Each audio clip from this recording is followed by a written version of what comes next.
Aku waktu itu ada baca buku judulnya The Smartest Kids in the World and How They Got That Way. Jadi translationnya anak-anak paling pinter di dunia dan bagaimana mereka jadi seperti itu gitu.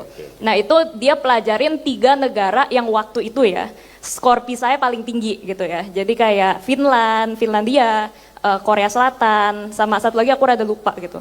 Nah lalu cara dipelajarinnya gimana? Jurnalis ini dia nge-tracking anak-anak ini nih yang exchange program ke Amerika gitu. Jadi ada perbedaan kultur kan yang mereka terasa lah. Terus anak-anak ini juga di track gitu skornya, mereka hal-hal apa sih yang ada garis merahnya gitu. Kenapa mereka bisa jadi pinter quote and quote.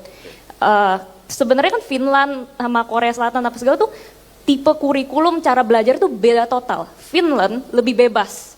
Ya, anak-anaknya boleh main, boleh milih pelajarannya sendiri. Korea itu dicecer banget, dibilang pressure cooker. Jadi beda total gitu.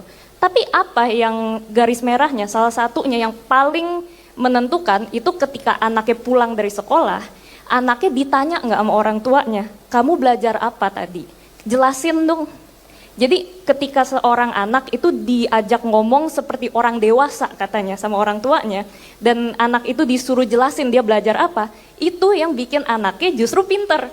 Bukan orang tua yang paling aktif di sekolah, bukan kurikulumnya seperti apa, kurikulum mah ngikutin kulturnya gitu, yang cocok sama kultur ya. Tapi ini orang tua ketika seorang anak, kulturnya itu mengencourage dia untuk belajar dan bilang, kamu diapresiasi loh ketika belajar. Ketika kita ngomongin edukasi, kebanyakan dari kita kan fokus terhadap beasiswa, habis itu kurikulum, guru, dan menurut aku of course itu penting banget. Tapi ada satu aspek juga yang menurut aku just as important, itu adalah kultur yang mengelilingi edukasi itu.